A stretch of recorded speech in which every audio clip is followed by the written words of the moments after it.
Good morning, dear friends. Today is Sunday, the 4th of Tishrei, the 10th of October. We're studying the entire Talmud, one line at a time. It's a Sunday. Shkaya for being here. Just to note, we're dealing with some new technology. We're trying to get some wireless earbuds and some microphones. So as we're trying to navigate it all, well, as you see, I reverted back to the old-fashioned headphones, but we're trying to get it. We're trying to streamline and upgrade the experience. It seems to be overloaded. It's distorting. I'm sorry? You might have the mic volume up too high. It seems to be distorting just a little bit. Let's try. Better now? A little bit, yeah. Because I also noticed the difference between when you spoke, when he spoke. It was like drastically different. Oh, so you're saying the sound quality is not so great right now? Or just loud? It's like overload. I mean, I have the volume turned way down, so it's not loud, but still distorted. I know this is on recording. This is overloaded, and there are distortions of the sound. It's better to have the volume so low that there are no distortions yet. All right. So what about now? Is this good? Much better, yeah. I hear you fine. All right. So we'll try now. And again, we're aiming to improve and to please. And so please bear with us as we, please don't mind the dust as we improve. All right. So we're studying Masechah Shabbos, chapter 8, page 80. Big milestone. 80 pages into the Talmud, or if we're going to talk about pages, 160 pages into the Talmud. If you'll ask Mark, 158 pages into the Talmud.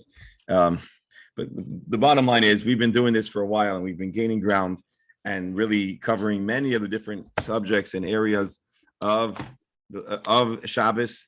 And of course, we're in a long unit talking about the amounts, the measurements of stuff that you can't carry. And the overarching theme is if it's useful, if you want to keep it, if you're going to use it with that in that size, then it's no good for carrying. That was the topic of parchment. That was the topic of ink.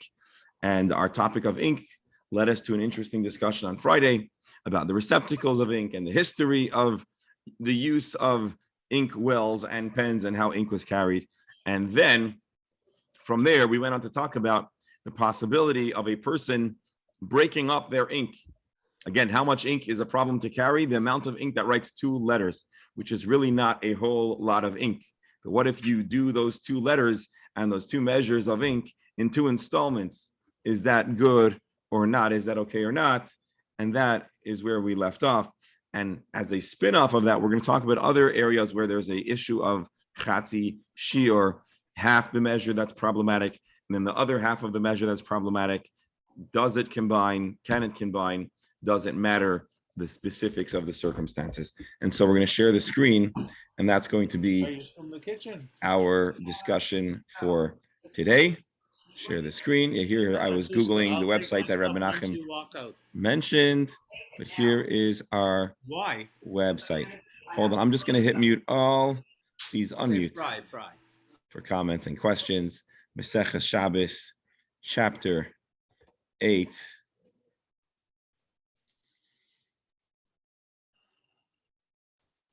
Here we go. By the way, I just emailed you the article. Dr. Yashikoyach, thank you. All right. So now we're talking about carrying. Let's just make the format familiar, if I can. I'm going to do the bilingual layouts. Here we go. So until now, we were talking about carrying ink. And if the ink combines, first of all, if you're carrying the ink in 2 different receptacles, and that the Gemara said teku. And then we talked about writing down the letters as one walks. Is that considered writing?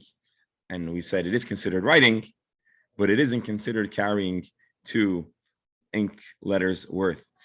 Let's not relitigate that today. Let's go to the next Gemara. V'yomar Rava taught.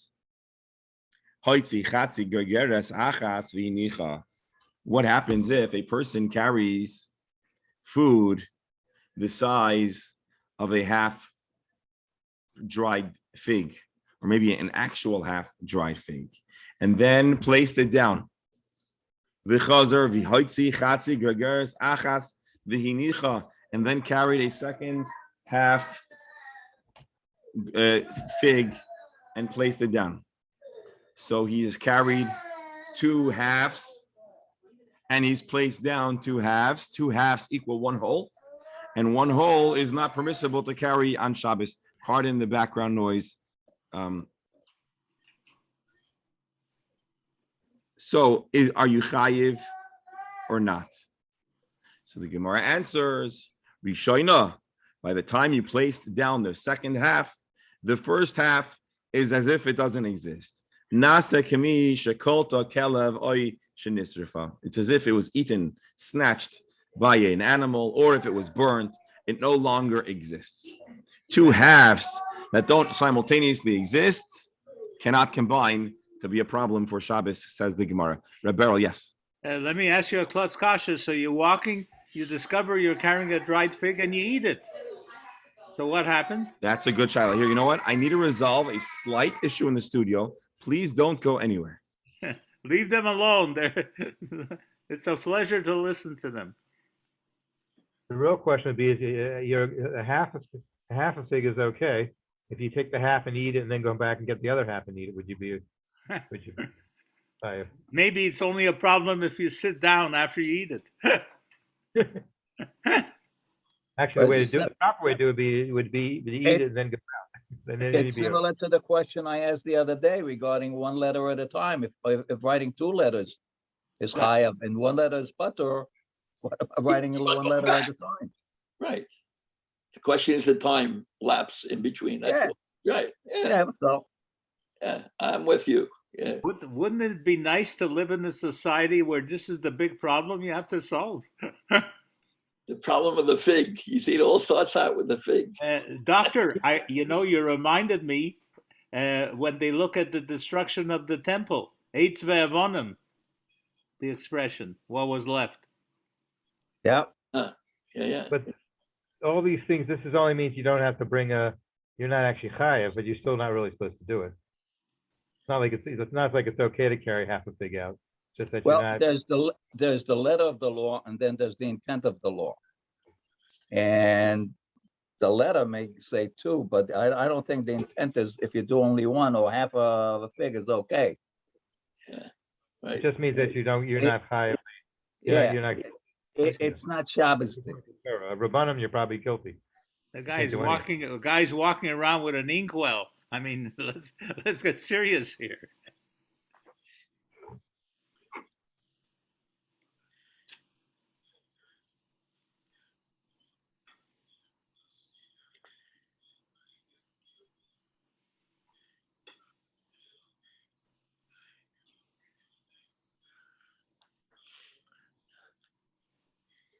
Menachem, it's like playing basketball on Shabbos and Teaneck. That's right. Same, good. Yeah, It depends if you wear a black hat or not. that's right. Right. And it's supposed to be if it's the kids, it's okay, but you shouldn't be. Or if you're just playing random, you're not actually playing a game where you're keeping score as a whole.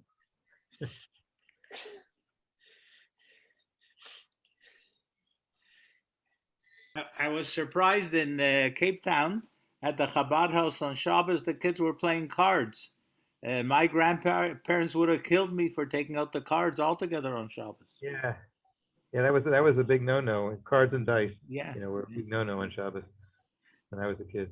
And these were adult Chabad kids playing cards in the Chabad house.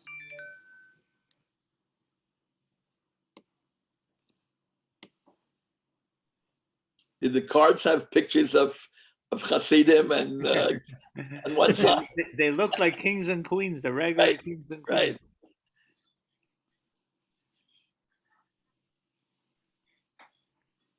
Sorry about that. I think the crisis was averted in the studio. For now. All right. So we're talking about carrying two halves. So Reb Beryl, two halves make a whole or not? Depends if it's a bagel. Depends if it's a bagel. Okay. So the shaila is, do they combine? Rava says they don't combine because it's as if the first half disappeared. But the Gemara says, hold on, v'amai. What does it mean? Why are you allowing this fictional notion to consider as if it disappeared? It didn't disappear.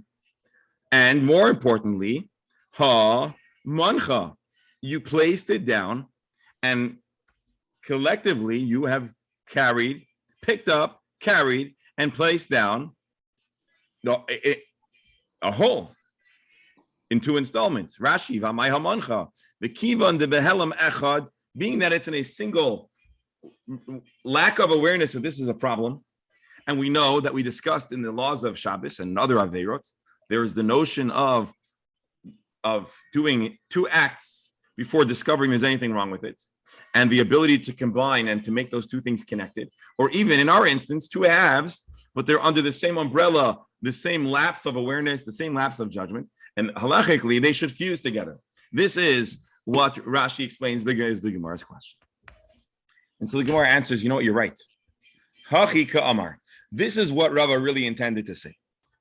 Im kada v'igbiya rishoina koidam hanachas shniya. If the first half disappeared, it was moved away prior to the second half being placed down. Now nasas rishoina kamisha niklatay shnisrfa. Although it's only been moved somewhere else, in the eyes of halacha, it's as if it no longer exists because they cannot fuse if they're not going to be in the same place. This is how the Gemara explains it. Let's read Rashi. Kimi shekolta kalav. What does it mean? It's as if a dog snatched it. So Rashi says, heads up. On page 102 of the Talmud, it says, Hazoyrek v'kolta kalav potter. If you threw an item, actually, I'm sorry, this is a Rashi for the next Gemara, but let's read it anyways, and we'll understand what the next Gemara is saying. If you threw something and a dog caught it, potter, one is exempt for the prohibition of carrying, because he did not facilitate the landing of the item. The dog aborted the process and forced it to stop prematurely. So this is what the Gemara. Hold on. This is what the Gemara says. When you finish your act of carrying by placing down a second item, the initial placement was interrupted. The Havi command the lesson. It's as if it no longer exists. But just to point out, this is a Rashi that really is on the next answer of the Gemara. So let's see what the Gemara answers. So the Gemara, Rava says, you carry a half, you place it down, you carry another half, it's as if you didn't carry it. It's as if it disappeared. The Gemara says, but it didn't disappear. You place it down, you did a balacha. The Gemara answers, no, we're talking about a case where it was removed. Of course, if you stack your half measure on the other's half measure, and so it both started out at point A, they both ended up in point B, with a kira and hanacha, lifting and a placing. Of course, that's a problem. What if before you got a chance to place on the second item, it disappeared? The Gemara says, Rava meant then it's as if it disappears. But the Gemara says, hold on, that doesn't make sense. I'm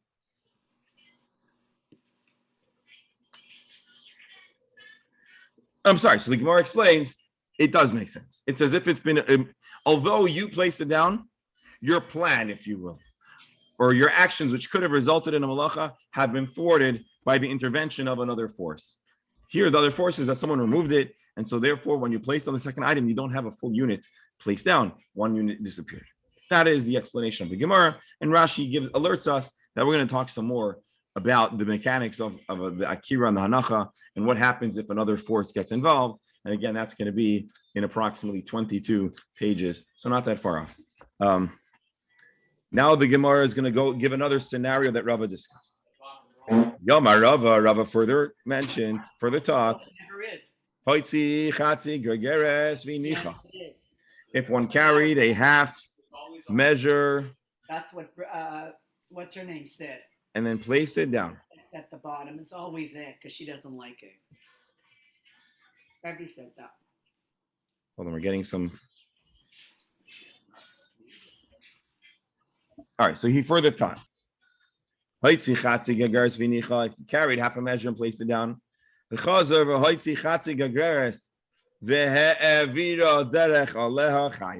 now he says you carried half a grogeres and you placed it down, and you carried another grogeres, and before ever placing it down, you carried it over the first half. You have to be a little creative. What are the odds that a person is actually going to do this? The odds are probably not that high. But assuming that it happened, we would trigger some essential mechanics of carrying, and that's what Rava is teaching. So if you carried a half measure, a half of a shear, a half of a fig's worth, on top of another half of a fig's worth, chayiv, you're chayiv. The Gemara says, hold on, that's not fair. Okay, the Gemara doesn't usually think in terms of fair. We're talking about a halacha. That doesn't sound right. That doesn't sound as if we should have triggered an act of placing down. Why? Amai, haloinoch, the item never came to a complete stop. And to be considered placed down on the ground, we would imagine it actually needs to come to a complete stop. So the Gemara answers, you're right. It does have to come to a complete stop. But in the eye of halacha, there are moments where something could be hovering, but it's still considered as if it landed. What is that example? Kigoin shehe'avira toich shleisha. You dangle the item and it passed over it with less than 3 tvachim of elevation. Shehe'avira toich shleisha. What's the significance of 3 tvachim? Because in halacha, in certain instances, for example, those that know the laws of sukkah, and in other scenarios, perhaps in Eruvin, 3 tvachim, it's as if less than 3 tvachim, it's as if it's entirely solidly on top of it. Mark, what's the word for that? Well, it's not a gap that's big enough. They are the actual word. Something ke'echad. Lavud, right? Lavud means that although it's slightly elevated, we look as if the space doesn't exist. Halachically, it's practically anything less than the 3 tvachim is considered connected. It's considered like it's on the ground. It's practically attached to the ground. I actually heard from a Talmud Muvak of the Rav. Okay. He was in a place where overseas where he had to carry a passport with him at all times. So what he did, he placed the passport in his shoe. That way, not elevating it into a point where it was considered carrying. Fascinating. So he avoided, again, this is not something that we do unless it's a very extreme circumstance. But under an emergency, the Rav was being soymech that it never had an akira. I'm not. That's what the Talmud of the Rav did. I'm not saying. Oh, the Talmud of the Rav. Okay. That's the Talmud of the. I'm not saying the Rav. Okay. So you're saying a Jew, a Talmud Chacham, had an emergency, and it was a matter of pikuach nefesh, or something to that effect, but he still wanted to do his best to keep Shabbos to the best of his ability, right. And so he placed it on his shoe so that it never was elevated above the ground. Fascinating. If you carry in a regular manner, also, if you have to in that situation, there's a siman in Shulchan Aruch that discusses what do you do? Is there a way to carry something if you're and Be'ezer Hashem will discuss that more. That's very interesting. And so what we see over here is that being within the 3 tvachim of the ground, it's as if it's on the ground. It's very interesting. The Gemara is not done yet. The Gemara asks, is this so? How does this work? We actually have Rava's own words that seem to contradict this assertion. The Amar Rava, did Rava not teach? Toich shloisha l'rabanan tzarich hanoch al gabe mashahu. Although something may be passing within 3 tvachim, and although we have an idea that sometimes something is considered lavud, it's considered as if it's on the ground, even if it's elevated, because it's only elevated less than 3 tvachim. Well, Rava said, nonetheless, the Chachamim actually insist that there should be a real, legitimate, actual hanacha. It needs to actually be resting on something, not. And the Chachamim and Rava says it wouldn't work if it was just passing over, even if it was in the airspace at a very low height. Let's see Rashi. L'Rabbanan. Rashi says the pligi the kaman. Later on, the Gemara is going to discuss a scenario of zerika, of throwing, behazayrik, v'leis lehu kiluta kamishahuncha. The Chachamim disagree that something that is suspended close height is considered it's on the ground. The Chachamim do not accept that something that's within very, very close height is considered as if it lands. The Chachamim might waive some of the conditions of an item being considered munach, but it would actually have to be resting on something. And so, if Rava himself embraces the position of the Chacham and explains that hanacha actually needs to be literally resting, hovering even at very small elevation is not sufficient. So how can you tell me that Rava says that something that passes over, that the half gregeres passes over the other half gregeres and it's considered as if it rested? The Gemara answers like kasha. It's not really a question. Kan bezoyrek, kan b'mavir. There is a distinction between throwing something and carrying it over. Throwing, the Rabbanan say, we don't say klutik mishuncha, it actually has to rest. It's not allowed to pass through the airspace. But if you're actually carrying it, then it might be yet considered a hanacha, even if it didn't come to a complete stop. Just to refresh your memory slightly, if you recall, a long while back in the first parak of the Masechta, we had a number of discussions about throwing a football, right? Remember? To another, but right, from my, yeah. So again, just to remind you that we've had this discussion. We'll talk about it. We'll talk about it some more, the Ezer Hashem, in the context of throwing. But suffice it to say, here we're really not interested in the broad discussion of the mechanics of carrying. Here we're talking about how much stuff. But in this specific, interesting case, we have two half measures. We want to know if they're able to fuse, if you did them separately. And Rava says they don't always fuse, but here where you literally carried it on top of it, that's considered that it came to a complete stop. Yes. Especially since we're talking about food. I still would like to understand, why doesn't anybody say, what if he ate it? Be a normal thing. Why are you assuming that no one says it? Because we're still wading our way through this series of teachings. At the time of the food would be the time to ask the question, more than ink and more than the other stuff, non-edible. Right. Well, here our primary discussion is about the measurements of something that's a problem. But it's a good question, and it's addressed. I'm not sure if it's addressed in this Gemara. I don't recall right now. Okay, he does half a shear and then eats it, and then another half a shear, and is he chayav? Good question. I don't know. We'd have to break it down, and we'd have to really. I'll tell you this: when we get to the Gemara that talks about the dog that eats it, or if it disappears, that's probably the. They don't exist. Yeah. So that's the place to talk about it. Rebel, it's a good question. Let's keep our eyes peeled for that discussion. Tana Rabbanan. Still on the subject of half measures, in the context of is it considered carrying or not? So we have a brisa that talks about a chatzi shear of carried food. Tana Rabbanan. Now, just to remind you, when it comes to food, how much food is prohibited to carry? A grogeret, the size of a fig, a dried fig. What happens? Hoitzi chatzi grogeres. The chazar v'hoitzi chatzi grogeres. A person didn't realize that he's not allowed to carry on Shabbos, or maybe he didn't realize that you can't carry food on Shabbos. He just came from so many Yomim Tovim, he was all confused, maybe, and so he carries a half a fig's worth, and then he carries another half a fig's worth. If he did not realize in between that he was mistaken, it was a single period of time where he had this lapsed awareness of the laws of Shabbos or the specifics of Shabbos. He is chayiv because the Brisa says these two items are combined together to be considered as if you transported a full fig's worth. But what if you carried half a fig's measure, and then you went into shul and there was a shear and they were talking about how you can't carry today on Shabbos? He said, "Oh, I just carried," and then he forgot again, and he carried again. Potter, ironically, he's exempt because being that he had an awareness in the middle. We're not saying this is good, but because he had a moment in between that he discovered his mistake, it doesn't allow these two acts to be connected for the purposes of bringing a chatas.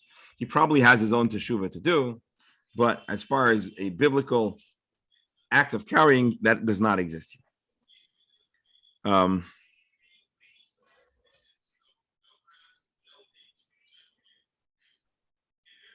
So he was a very forgetful person. So even after he discovered, he forgot again. But it's two separate acts of shkaga, two separate inadvertent acts, and they are not fused. Rabbi Yaisi says, it's not so simple. There are additional criteria that need to apply. If he carried it in the same lapse of awareness to the very same place, the same pathway, the same act of carrying it from the same point A to the same point B,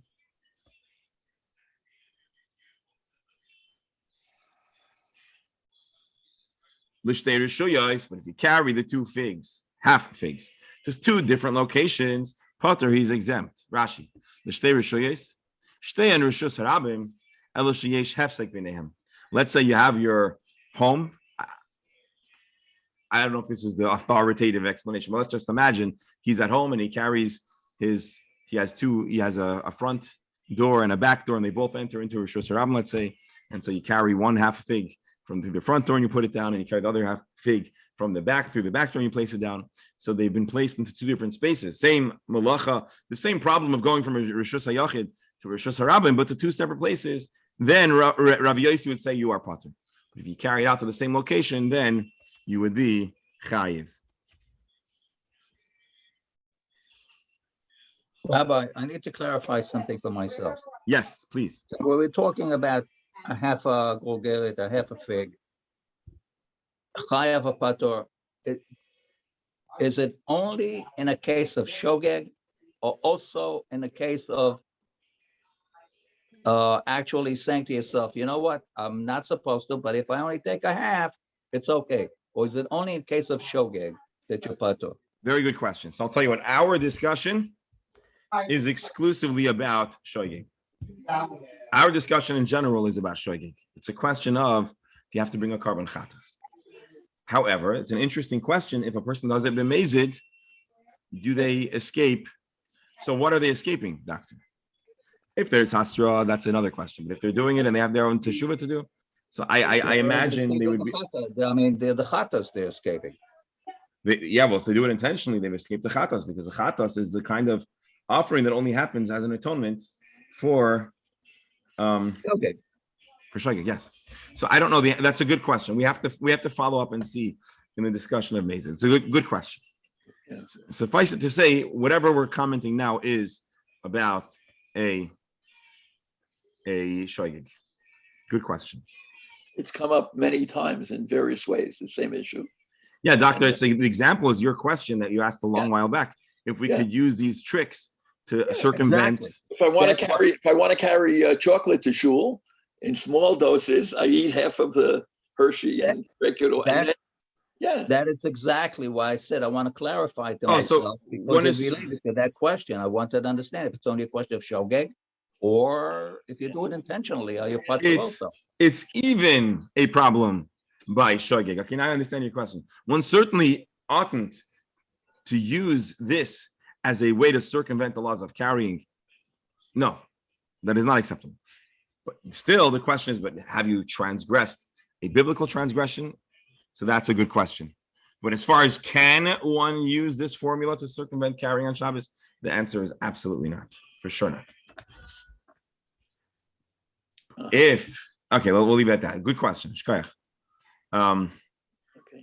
There's one last comment. Rav Yossi says that if you carry the two halves to the same point, from the same point A to point B, and point A is one rishos and point B is another rishos, or perhaps a distance in a rishos haram. Amar Rabba adds,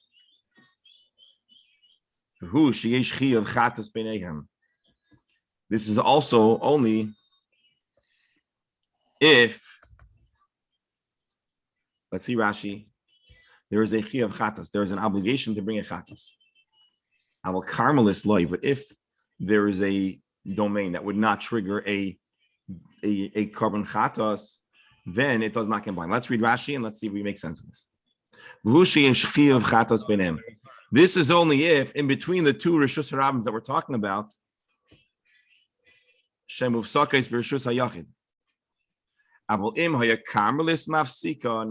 but what if the two public domain spaces are divided by a carmelis?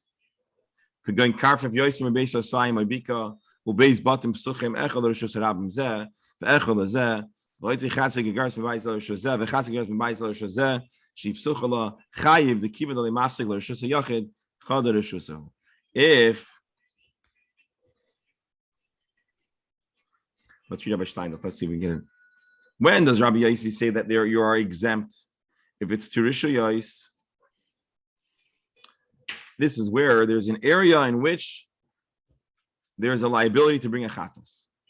It only applies when there's a Rishus Hayachid between the two Rishus Harabims. If the two Rishus Harabims were only separated by a Carmelis, he would still not be exempt. In that case, there is no Torah prohibition against carrying between two sections of the public domain, and therefore they're not separate. So basically, the two different Rishus Harabims that Rabbi Yossi talks about need to be two totally separate Rishus Harabims. They need to be entirely divided one from the other. But if they're not entirely divided, but there's only a Carmelis, there's an area where you could carry from the Rishus Harabim to the Rishus Hayachid, to the Carmelis biblically, that's not enough to consider two different domains. And therefore, it's as if you've carried the two half measures to the same domain. If that's confusing to you, I understand. I just want to see this last Amar Abaya, and then we can discuss further. You want baby? Come bring it here. Amar Abaya adds, Amar Abaya disagrees and says, I feel a Carmelis. Even if it was a Carmelis dividing the two sections, that's enough to make you off the hook. It's enough to consider the two Rishus Harabims a separate domain. But if there's just a big beam separating the two domains, you want a different video? Excuse me 1 second. We have an important studio matter. You want to see baby? I want to see the baby. I want to see the baby. Let's see if it's loading. Hold on, Muhammad.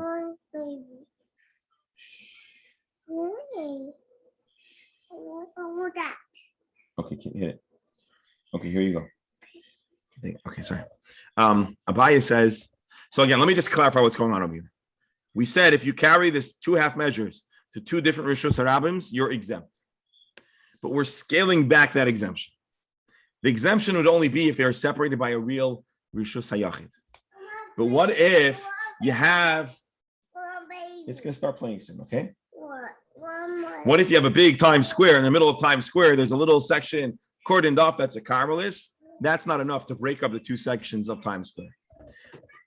Abaya says, I feel the Carmelis, it does separate it.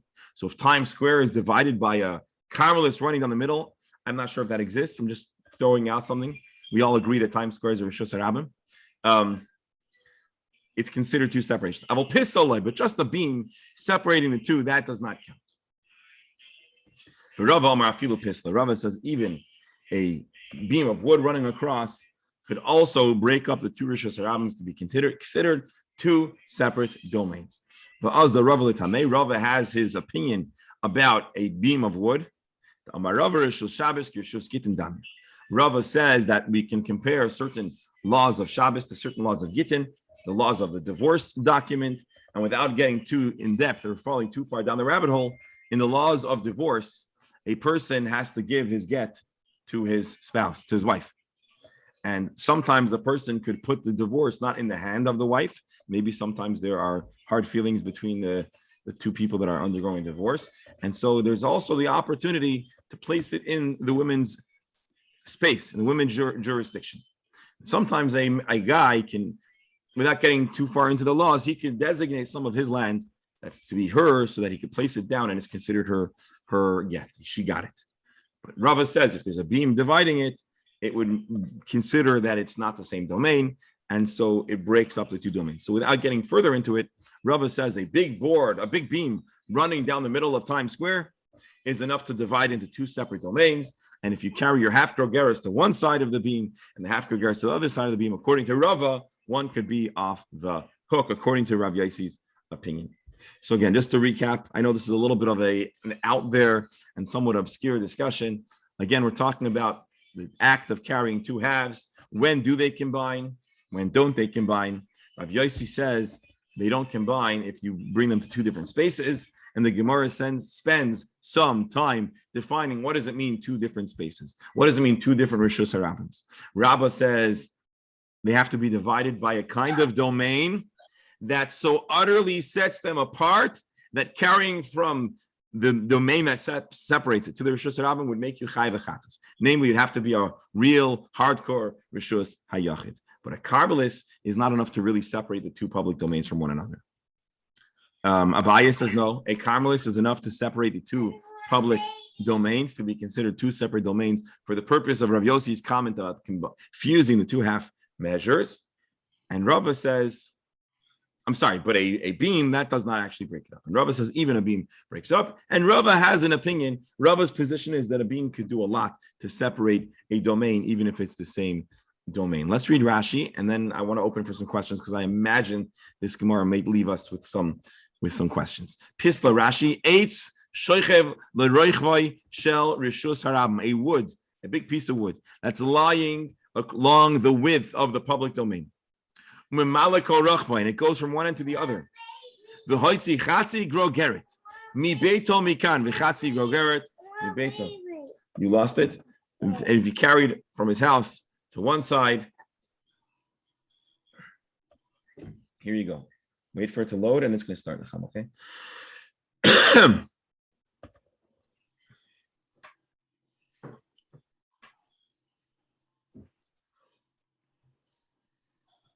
Let's read Rashi one more. Rashi, Kirshus Gittin dummy. Well, the Ingen Gittin Pisla Rishus Linafshehu. When it comes to the laws of Gittin, a big piece of wood could be considered its own jurisdiction. The Gemara in Hazoyrek, this is in Gittin, which we'll learn in Mirz Hashem down the road. Hahu Gavra the Zorek Gittel Advisu, a guy threw the divorce document to get to his soon-to-be ex-wife, Bechatzei Roy, in his own courtyard. In the Gita of Enafel Bepisla, if he threw it down and it ends up falling on this wood, he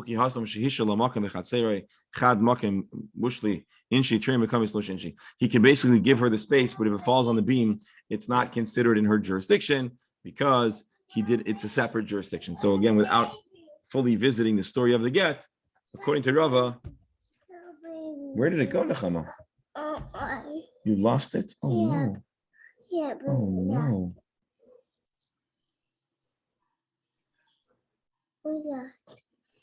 We lost it. Here, Nechama. Here. We lost. And so that's the story. Dr. Stamler, I think you were first in queue to. Yeah, no, I answered, I may be wrong by doing it, but I answered the question to myself. I had a question, but I answered it to myself. Okay. Once Tati's almost finished. You know what? Do me a favor. This was a little bit of a complicated Gemara. Today's Gemara, we went through a series of scenarios of where two halves may or may not combine, including when it passes, when the first half is no longer exists, including when it passes low over in the airspace under 3 tvachim. Does it combine or not? And we also discussed, and then we discussed placing it into two separate Rishos Harabim, when they might connect, when they might not connect, and what's considered breaking up two Rishos Harabim. Now, because I don't want to leave just with that, I want to do just the very next Gemara so we can have something we could take to the bank for those that may have struggled with today's Gemara. So we're going to do just one more little shtickle. We're done talking about carrying ink, and we're done talking about parchment, and we're done talking about carrying leather. Now we're going to talk about eyeshadow. And now I think we're going to have to ask those that are in the pharmaceutical world, kichol. So someone said that they carry the material, the substance that makes eyeshadow, and they told me it's something very similar to the word kichol. Is that true? I think Beryl. K-O-H-L, I think. K-O-H-L is the name for the substance that ends up being eyeshadow. Okay. But the coal, isn't the coal usually a black color, and the coal is bluish? Am I correct? I'm not sure. Possibly. I think I imagine that to be the case. By the concentration, doctor, they could make it grayish, bluish a bit. Oh, so doctor, you're correct that I envisioned it to be like that, but Beryl tells us it could be turned into different colors. Okay, kichol, how much kichol? How much of this eyeshadow? Oh, here, we said blue eyeshadow. How much of this blue eyeshadow is not allowed to be carried? The Mishnah said something shocking. Kidei lichol ayin achat, the amount to place on a single eye. Now, I don't know about you, but I imagine that if a person is going to apply makeup, they're going to want to apply it uniformly. Uniformity is usually somewhat, and symmetry is usually connected to beauty in our modern construct and our modern concept of beauty. And to be not symmetrical is probably going to be something that someone's not going to choose to do. So how could you say that carrying just enough makeup for one eye is considered carrying? And this is not my question. This is the Gemara's question. We know who in their right mind paints or does their one eye.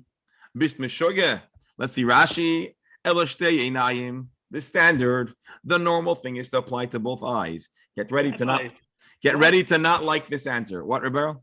Why are they confused? There's no difference than carrying ink for 2 letters. Not true, because a person might plausibly write only 2 letters, but a person does not make up one eye, says the Gemara. Might only have one eye. But even if you only have one eye, you probably have an eye patch. Moshe Dayan. Okay, I hear you. That's not a standard, Baruch Hashem. Get ready for the Gemara's answer. Brace yourself. Amar Rav Huna answers, it happens. Shekain sunuos koichalois ayin achas. You have some people that wear a burqa or something akin to a burqa, and they don't even have a full slit for both eyes. They just have one eye. Who needs 2 eyes? One eye is enough to navigate. Rashi, snuos. Certain people are very passionate about their modesty.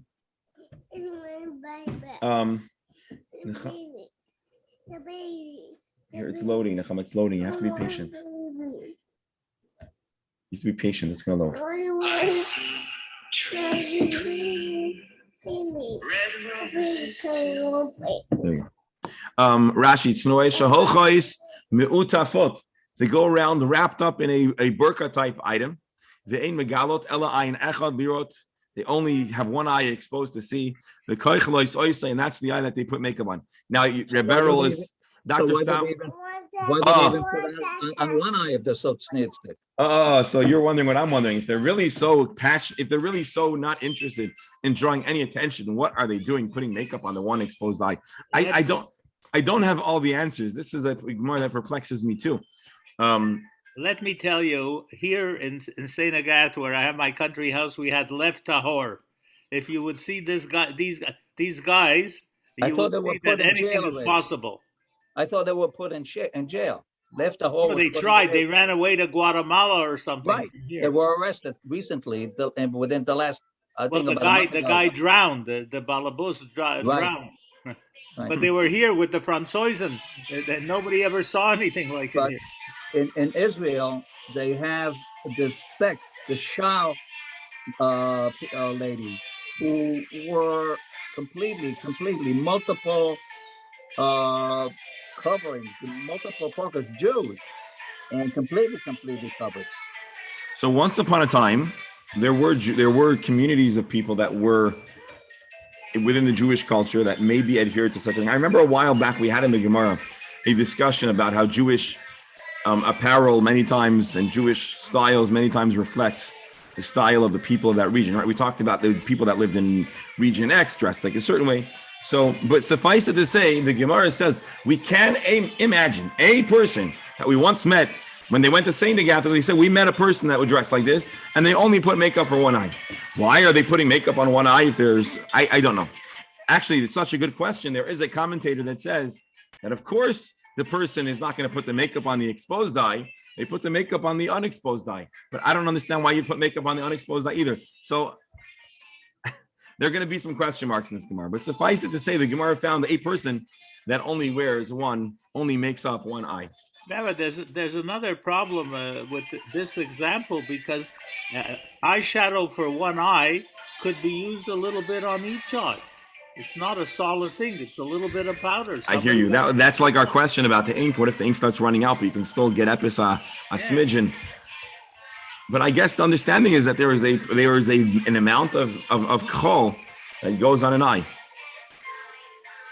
Meisvei, a question.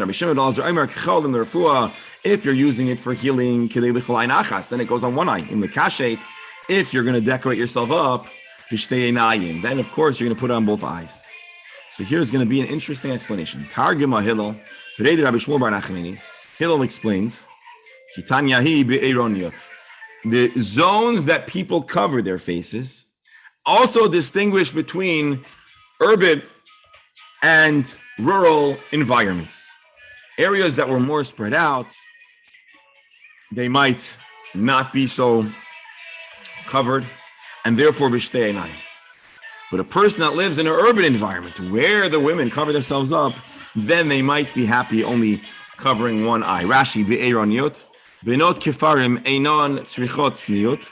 The people that live in the villages had less of a need for tznius protocol. Kol kach, she'ein tzchayk v'kalas reish matzei sham. In the farms, in the rural areas, there was less socializing, there's less partying, and there was less concerns. That's what it says. Le'ein tzchayk v'kalas reish. There wasn't such a bar scene, there wasn't much nightlife. And so therefore, and so they were less concerned about covering their face and they would put makeup on both eyes. So the barrel, now you have to go back to your people in Senegath and say, hey, hang on, I know that you turn to this Gemara and say you got to cover your face, but it's possible that Senegath has the din of more of a rural spread out area. So maybe they could yet. But the funniest thing about that, first of all, they're gone from here. In the supermarket, I see this group of Arab women, and I move away from them, and then I hear them speaking Yiddish. I couldn't believe myself. Anyways, my dear friends, so now that's how we'll leave off. So if you don't remember the Chatzi Gageres, you'll remember the discussion about half makeup or full makeup.